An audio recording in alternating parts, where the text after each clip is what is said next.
Welcome to a Healing Peace podcast. My name is Kimir Baker. I am an overcomer. I am very passionate about helping others to achieve an abundant life fueled by spiritual principles and emotional balance. In this podcast series, we delve into spiritual self-care. Yes, we will explore exercising our minds and bodies, but more importantly, we will discuss strengthening our inner being, embracing God's love, and being filled by the fullness of God. As you take this journey with us, we want to inspire possessing your authentic selves and happiness. Welcome back. If you've been with us in the previous episode, we've been talking to Tanya, who is a family counselor, family therapist, and we've just been asking her a lot of questions in terms of how to engage with one another, especially when those relationships can be quite difficult or Satan wants to play off of them. Where we left off, we were talking about individuals who tend to blame others for their problems, and even how to approach an individual who is in that mindset and not necessarily ready to take their own responsibility. And where we left off, which I thought was a really great perspective and understanding, we were talking about role reversal in a sense of how would I respond if I was in that same predicament. And I think that is so key because sometimes I know for myself, I get so fixated on my experience, my feelings, and my emotions that I'm not thinking at all about the other person and what they may be going through. Within that, I'm wondering what are some of the things that we can do to take pauses to do that self-reflection, to kind of get out of that emotional chaos state? I know that's probably loaded, and I'm pretty sure that's just one thing to do, but maybe a couple of items that you've known has helped other individuals. I think healthy distractions are good, and have a list of those ready to put in place when things get really stressful in our lives and in our relationships. Like even just being proactive and saying, let's just take a break, do something fun, Mm-hmm. Let's, laughter's the best medicine. So let's watch something funny together, or let's play a game and let's, interact and make it positive. There's many different kinds of distractions. One of the easiest is just to take a break from the situation and go in the bathroom and pray, or go for a walk and just say, I need to get out for a second and I'll be back. And once you do that little break and you pray and you think through how things are going, you can take up that pause and go back in fresh and maybe bring up something that will help change the relationship. I definitely appreciate that, because one of the things that we've been talking about too in previous podcasts is just the power of prayer. And I know for me, I'm one of those ugly crying, praying type folk where I tend to throw myself on the ground and just cry it out and pray it out. Sometimes I'm amazed when God responds in a positive way. Because I'm like, I was acting like a complete kid, but you were listening and you wanted to comfort me. But it's something small, but something that's so easily overlooked in terms of being able to do in the middle of a heated experience or an emotional experience. Again, I'm definitely a proponent of that. Want support and guidance on your personal growth and development? Then pick up our Personal Growth and Development Workbook, authored by a Christian counselor and our J&Tel founder, Kimir Baker. The workbook provides a practical approach for emotional wellness by providing insights and prompts for journaling as well as prayer. This approach reveals the power of self-reflection and self-discovery while mending emotional wounds with the help of our Father. Pick up your 10 weeks of daily encouragement and practice transformation. Go to ahealingpeace.com/store to purchase your copy. So going back on the flip side, for the individual who has the tendency to not take responsibility, what are some of the consequences for that type of behavior? I recommend like screen-free parenting. Have you heard of that yet? I haven't. Okay, so this is a book by Hal Runkle. It's a New York Times bestseller, SCREAM, so screen-free parenting. He also has Screen-Free Marriage, and that's a resource that I refer to parents a lot because it teaches teenagers how to take responsibility. So you say up front, here's a list of things, and you can't think of them all, but you can say this is for the most part the kinds of things that are going to make our household more peaceful and more smooth. And it might include chores. It might include consequences for certain things that are said. Like if you're disrespectful, you lose your phone for a day. And they know all this up front. So when they do something like, they get disrespectful, then you just remind them. Remember, our agreement was that if you do get disrespectful, you are going to lose your phone the next day. So there's no arguing, there's no fighting, there's no, you can't have my phone type of thing. And if they do get to that point, then you have to cut off the phone for a day or a week or however long you think it needs to be, the consequence needs to be there. And eventually they start seeing and taking responsibility because it's expected. That's what screen-free parenting's about. It's calming the parent first. So there's no yelling, screaming, cussing. And I work with a lot of families like that, it's turmoil all the time. And when they start taking that pause to just breathe and put in strategies that actually work, then they start seeing a difference. They start seeing, okay, this works. This kid knows that I mean business and that this is what's going to happen. If they forget to take the trash out, they're going to lose their game, whatever their computer game or their phone where they play their games. They're going to lose that the next day, and they knew up front that was going to be one of the consequences if that happened.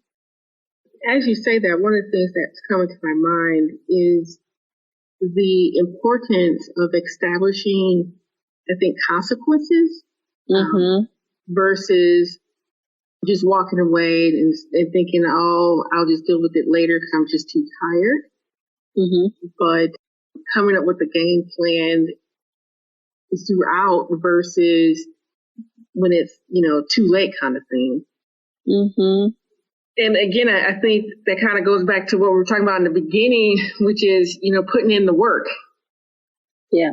Because when I think about that long term, I'm like, how much better of an individual would this person be in their adulthood when they understand the consequences for behavior, as well as being able to engage with other people and being able to do it in a manner that's safe for other people versus I just need to get my way. So it does go a long way.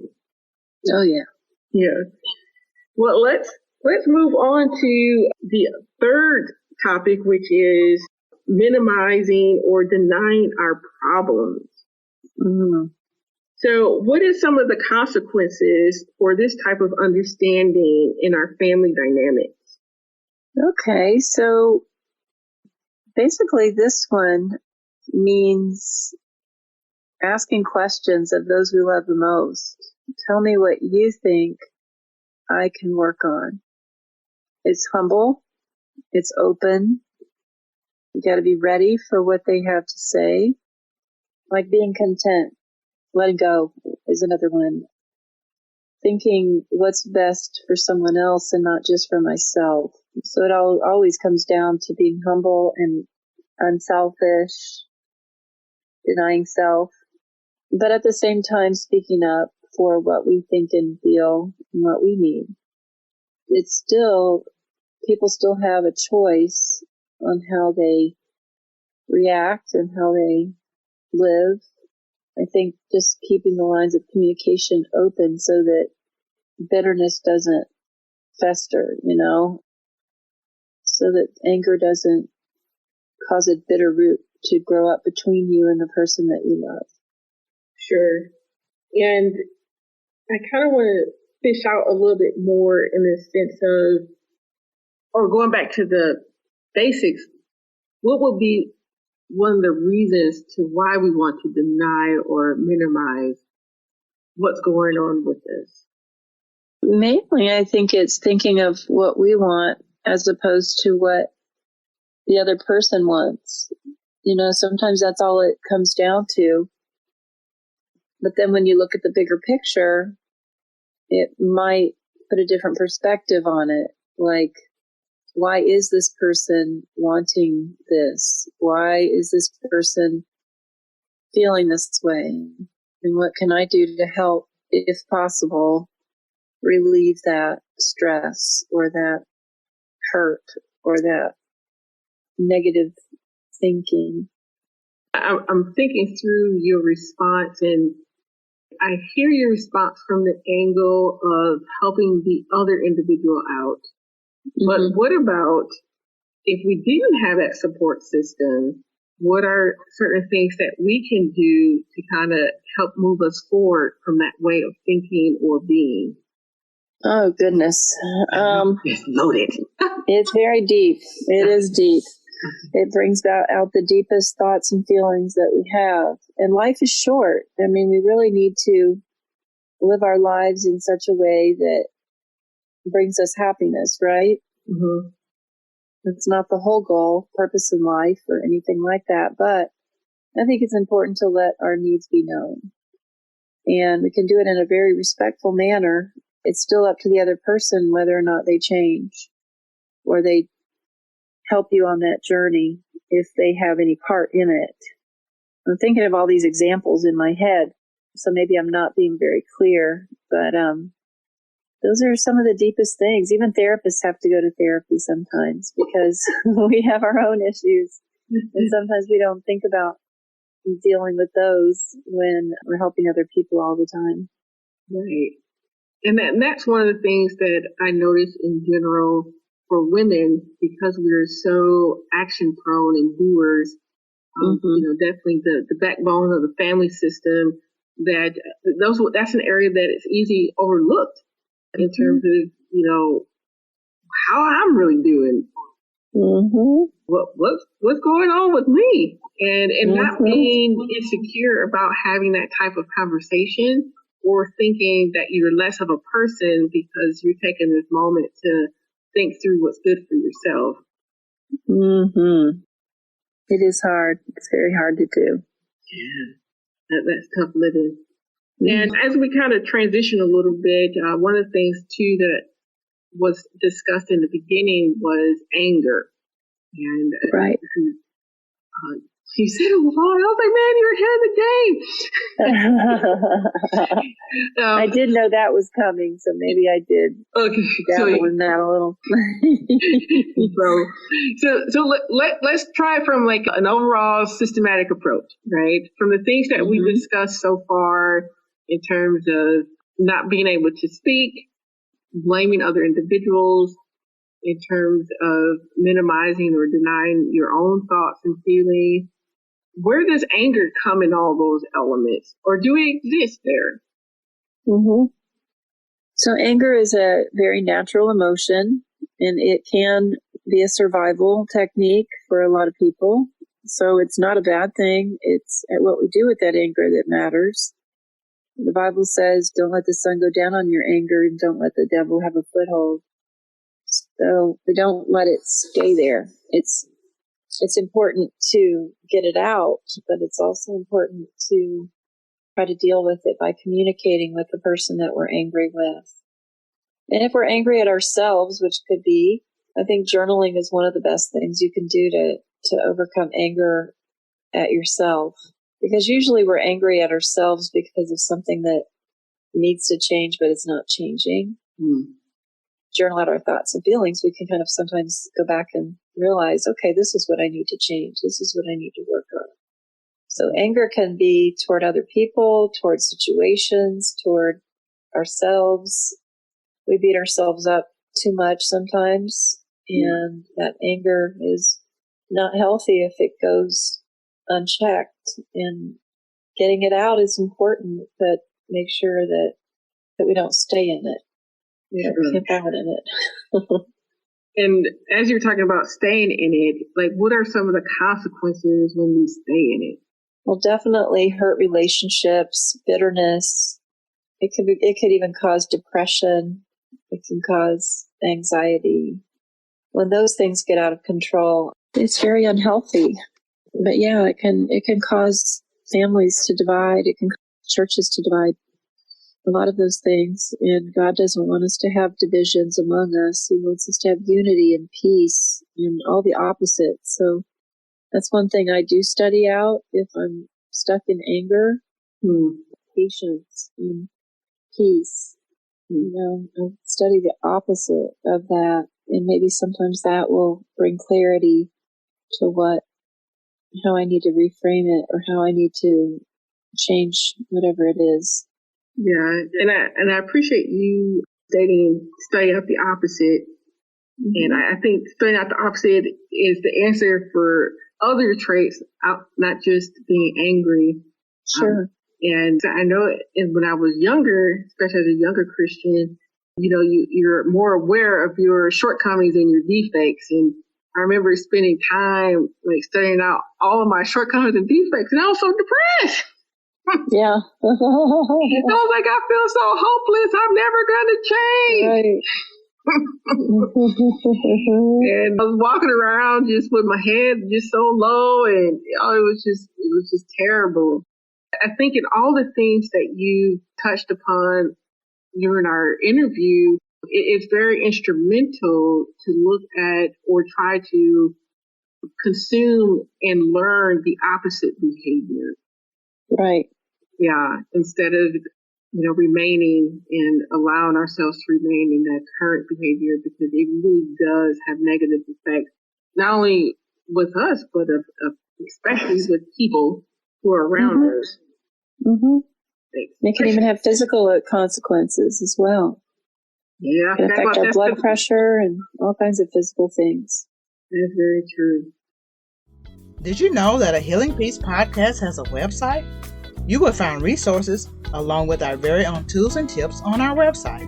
Our tools and tips provide tangible principles to keep you on your emotional healing and wellness journeys. While you are on our website, sign up for our newsletter. You will receive a free emotional wellness assessment just for signing up. Also, you will stay informed about podcast episodes, courses, and workshops. You will receive all this great information just for signing up for our newsletter. Go to ahealingpeace.com today. So as we're kind of wrapping up things here, what are some of the final thoughts that you would like to leave with us?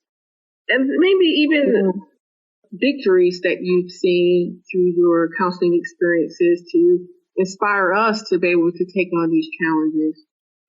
Okay. Well, one of the things I do like to recommend is to look at my resource page on my website, which is familycounselor.bpweb.com. The resource page can actually, no matter where people live, it can give them lots of connections to things that are going to help them become healthier and happier. It might be a support group. It might be dealing with grief and loss. It might be good nutrition.